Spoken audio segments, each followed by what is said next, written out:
Fala, meus amigos, tudo bem? Vamos direto ao assunto. O candidato André Luiz Oliveira, o André Negão, já definiu o nome do seu diretor de futebol, caso, evidentemente, ele vença as eleições para presidente no próximo sábado, dia 25. A diretoria já está praticamente definida, faltando apenas um nome. Vamos falar também sobre a situação do zagueiro Robert Renan, que hoje joga no Zenit, mas que o Corinthians está monitorando de perto aí a situação. Claro, vamos falar também sobre reforços e muito mais neste vídeo.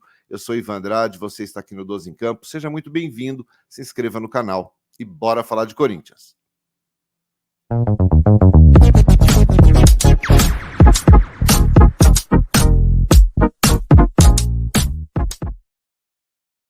Muito bem, 12 em Campo, indo direto ao assunto, nesta quarta-feira, dia 22 de novembro.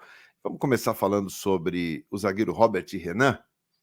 Bom, 13 jogos, né, apenas com a camisa do Corinthians, surgiu da base, foi para o profissional, arrebentou e 13 jogos depois já estava na Rússia, negociado com o Zenit naquela transação que envolveu a compra do atacante Yuri Alberto. Não só ele, né? Outros jogadores também foram envolvidos ali, do Queiroz, Mantuan, outros jogadores que foram envolvidos nessa negociação entre Zenit e Corinthians. O Corinthians está de olho na situação do Robert Renan, mas a intenção não é trazer o jogador de volta, não. Até seria um grande desejo do torcedor. Mas o Corinthians está de olho numa negociação entre Zenit e um outro clube europeu. O Robert Renan tem 20 anos de idade e vem chamando muito a atenção de outras equipes grandes lá na Europa. E o Corinthians, nessa negociação com o Zenit, ficou ainda com 11%, né, dos direitos econômicos do jogador. Então, o Corinthians deve ganhar um bom dinheiro, e é nisso que ele está de olho, com uma possível negociação, que deve acontecer logo na abertura da janela de transferências no início do ano. Ele deve deixar o Zenit para uma equipe de mais projeção no mercado europeu. E aí, claro, o Corinthians colocará uma boa grana no bolso, né? Então, o Corinthians observa de perto, está acompanhando, porque ter o jogador de volta agora é absolutamente inviável, improvável, e não é esse, né, o principal motivo, né, de estar de olho. Principalmente depois que o Robert Renan começou a ser convocado para a seleção pré-olímpica, e ele é nome certo, né, a não ser que aconteça algum problema, uma contusão, alguma coisa, ele ficará fora, né, dos Jogos Olímpicos. Então, é um zagueiro que tem chamado muita atenção, e o Corinthians deve sim colocar uma boa grana no bolso aí com uma negociação entre Zenit e algum clube da Europa. Não que ele seja titular absoluto no Zenit. Desde quando chegou, em março deste ano, ele fez apenas 17 jogos com a camisa do Zenit, e não entra em campo desde 31 de outubro, né, ainda pela Taça da Rússia.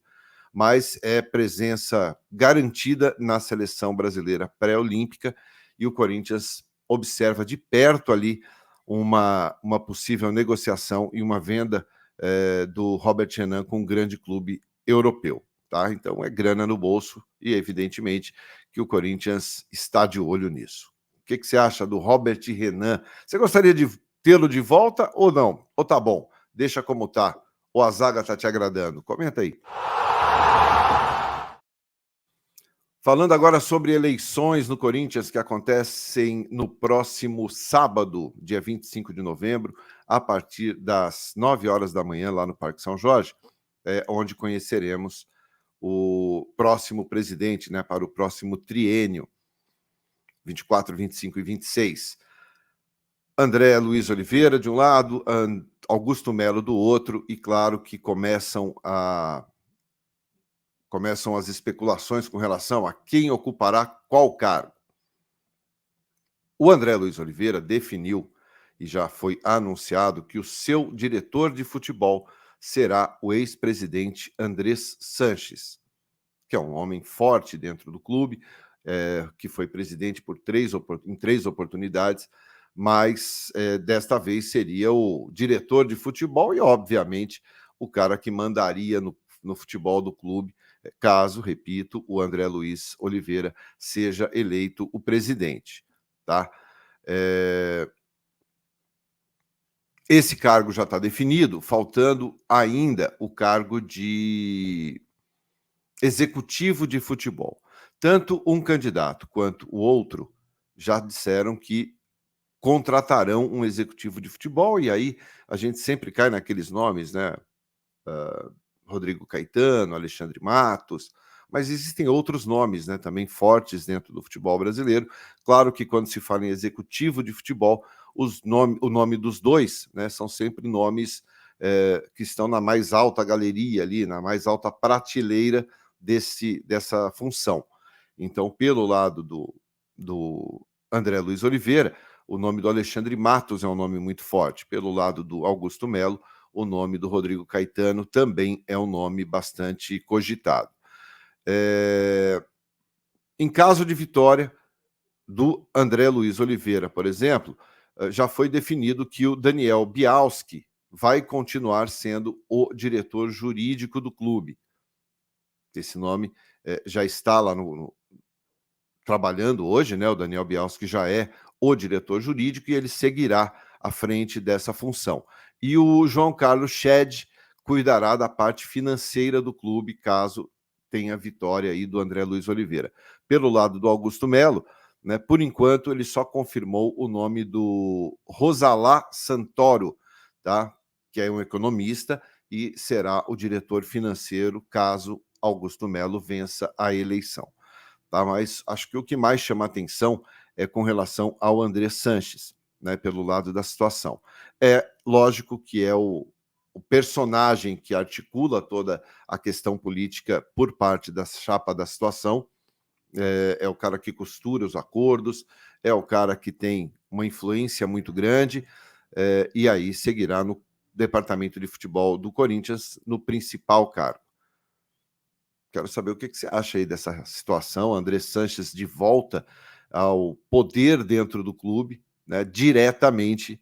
Claro que ele ainda tem uma influência muito grande junto aos associados, junto aos conselheiros. É um cara que tem uma influência bastante forte dentro do clube e, claro, com a vitória do André Luiz Oliveira, ele assumiria o cargo de diretor de futebol do Coringão. O que você acha disso? Comenta aí para mim. Bom, vamos finalizar esse vídeo falando sobre reforços. Claro que tudo não passa do campo ainda da especulação, né? Porque não tem como definir reforços antes de termos um presidente. O Duílio já falou que não vai contratar ninguém ou não vai dar muita sequência nisso, apesar de ter a caneta, apesar de poder fazer isso. Ainda existe, claro, uma pequena chance aí de trazer um ou outro jogador. Já amarrou aí a negociação com o Hugo, né, o lateral esquerdo do Goiás, que já tem um pré-contrato assinado com o clube, mas ainda não tem, em termos de nomes, já foram falados vários nomes de possíveis reforços. Nenhum deles ainda é real, tá? Nenhum deles é fato. Existem nomes aí que foram ventilados, mas que são apenas nomes, que são lançados para que possa ou não despertar o interesse. Evidentemente, minha gente, que empresários oferecem jogadores. O empresário está na dele, empregar o seu atleta. Mas se esse atleta é do interesse do Mano Menezes ou não, existe uma diferença muito grande. Mas dos nomes oferecidos até agora, nenhum está confirmado pela diretoria do Corinthians. Olha, esse jogador de fato interessa, esse jogador de fato a gente quer. Tá? Já foram falados nomes como Gabigol, como Di Maria, como Mastriani, Caio Alexandre, enfim, são tantos nomes, mas nenhum deles com consistência mesmo. Olha, esse jogador aqui a gente interessa e vai atrás. Tudo vai depender de quem vencer a eleição a partir do próximo sábado. E aí, a partir do dia 26 de novembro, começa, de fato, a transição da faixa de presidente. Né? E aí, o candidato eleito sentará com o candidato, o atual presidente, e vão discutir o futuro do clube. E aí sim, a partir do dia 26 é que saberemos de fato nomes que interessam a candidato, tanto Augusto Melo quanto André Luiz Oliveira. Legal? A gente volta à tarde com mais informações do Timão para você. Corinthians que segue treinando, pensando já no jogo do Bahia, sexta-feira. Então, tem hoje e amanhã ainda, amanhã o último treino, e na sexta o jogo contra o Bahia na Neoquímica Arena. Legal? Se você gostou do conteúdo, deixe seu like, se inscreva aqui no canal e a gente se vê mais tarde. Um grande abraço a todos, ótimo dia. Tchau, tchau.